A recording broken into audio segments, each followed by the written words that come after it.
Okay, I've recently discovered GitHub Desktop, which I think will be a useful tool in order to synchronize your work on GitHub and your work on your local computer, right? So that you can easily make changes and save them onto GitHub. Especially being able to share code with me, right? GitHub's a great way to share that code with me. So an easy way for you to be able to make sure your projects are up to date. So to do that, we're just going to go to desktop.github.com and download GitHub Desktop. And that should download. And now you should already have a GitHub account set up. I might log into mine quickly here. So github.com, and I'm already logged in as Mr. Velkamp. So that's my school account. And GitHub Desktop is going to be running on our local computer, and it'll connect. We'll register our GitHub account with it, and then it'll communicate with our local projects. Because that's done, we'll run the executable now. As it's thinking, here we go.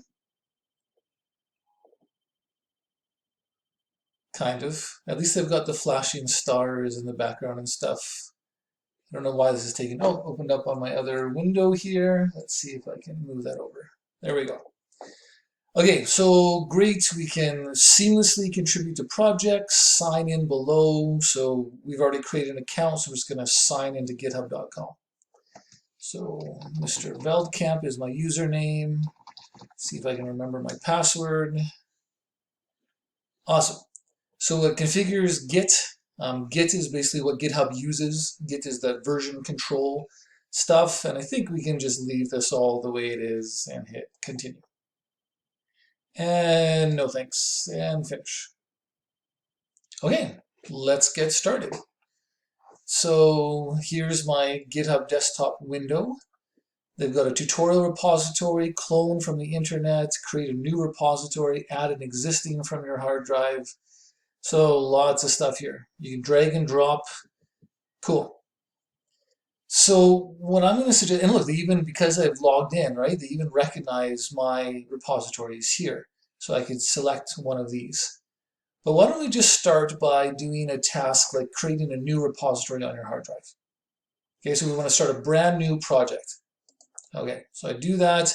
I'm going to give my repository a name. I'm just going to say, GitHub Desktop Test.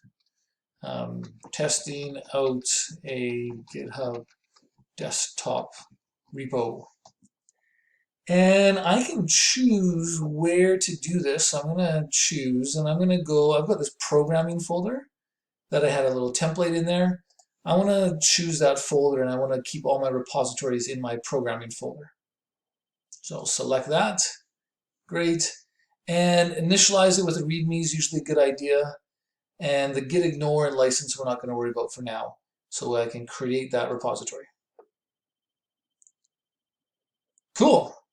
So what do I see here? All I see now is current repository, GitHub Desktop Test. I have this big blue button, Publish Repository. We won't do that yet. That's how we can get it onto GitHub. Because right now we're just on desktop. So let's open up my file explorer. And I'm going to go to my programming folder. Where'd it go? I got to go to Documents, sorry.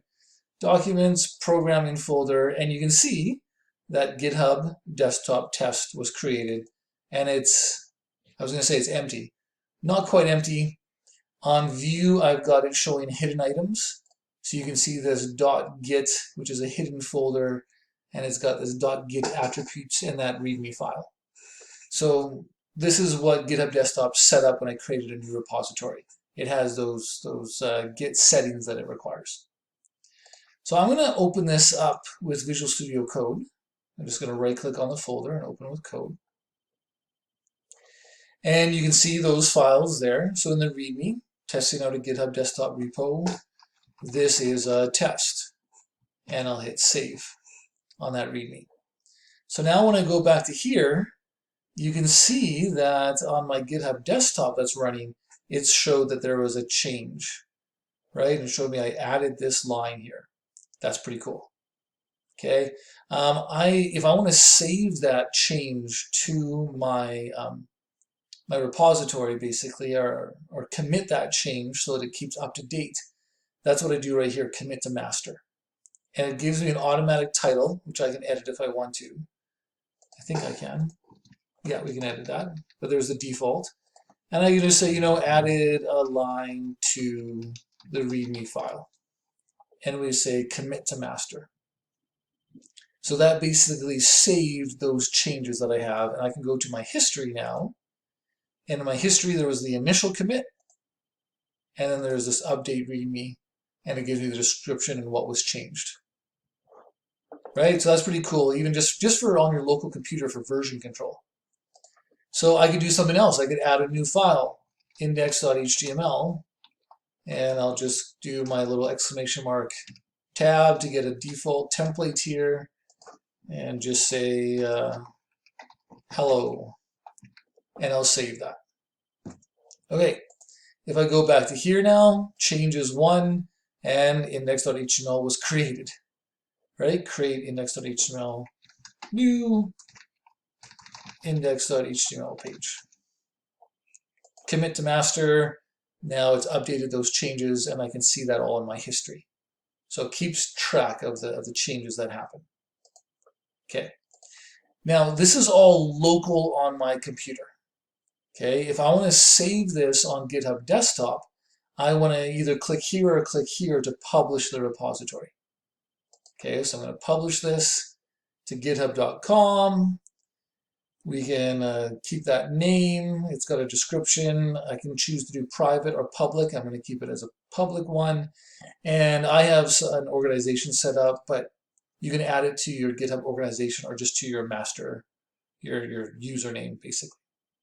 So I hit publish repository, and that should do stuff. It's fetching, it's doing things. Ta-da! Okay, awesome. Oh, and I forgot to do this too. When we made a repository, I could have just clicked on this, open in Visual Studio Code, instead of going to my folder and doing stuff like that. Anyway, so it's kind of a neat option. You can just make your new repository and then open it up right away. Anyway, the point of this though is that I just pushed this local repository to GitHub.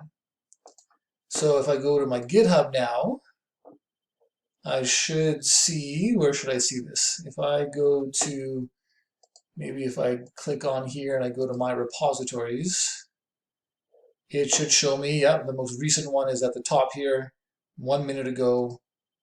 I click on that and it's got these wonderful files.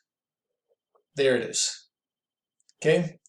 So the basic workflow you're going to have now is that once we've got my editor open, I can add something here. This is a paragraph. I'll save that. We can go to our GitHub Desktop and it'll recognize that there was a change. I can just say here, added some content to homepage. We can commit it. That'll update my history. Now, I haven't changed it. This is just local, remember? The repository, the current repository here is just local with Windows or GitHub Desktop. In order to update the changes here, whoops, sorry, I should have stayed there. Sorry about that. If I go to my index.html here, you won't see the updated paragraph.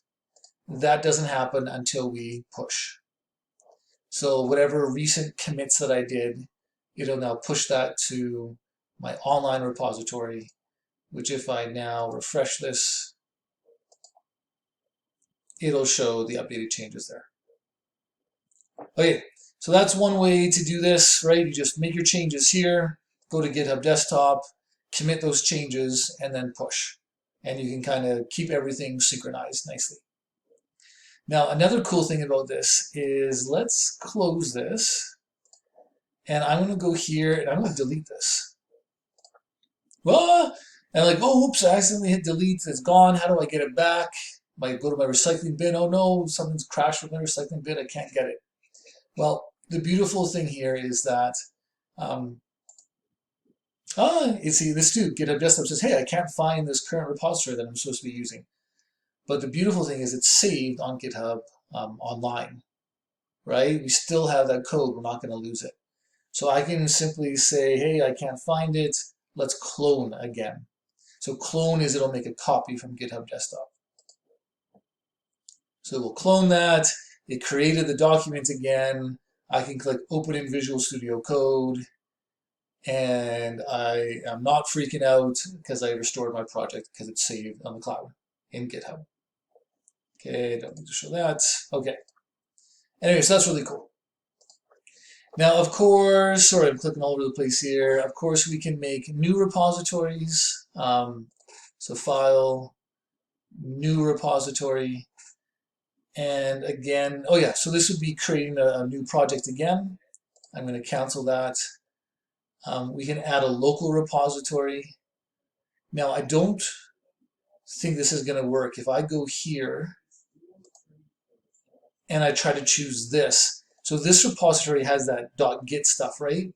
This one doesn't because I made this without Google Desktop. I want to try this. Yeah. See, it says it does not appear to be Git repository. Would you like to create a repository here instead? So if you have existing projects, you might have to take your existing project and upload it to GitHub Desktop, or just add the files to a repository that you create. You can also clone a repository. So you'll see, because I've logged in, I could say, hey, I want to take this, what do I want to do? Map Analyzer. Awesome. So I select that one. Where do I want to put it? And it's already got that programming folder. I can hit clone. And it's now, if I go here, it's downloaded that from GitHub, and it's now my current repository in here. I can open in Visual Studio Code, and away I go. It's now going to synchronize between my local computer and GitHub online. Okay. Anyway, that is GitHub Desktop. Just really useful tool for synchronizing your work on your local computer and on GitHub. And then if it's on GitHub, I can easily access your code and help you. Okay, hope that made sense. Take care, and we'll see you in the next video.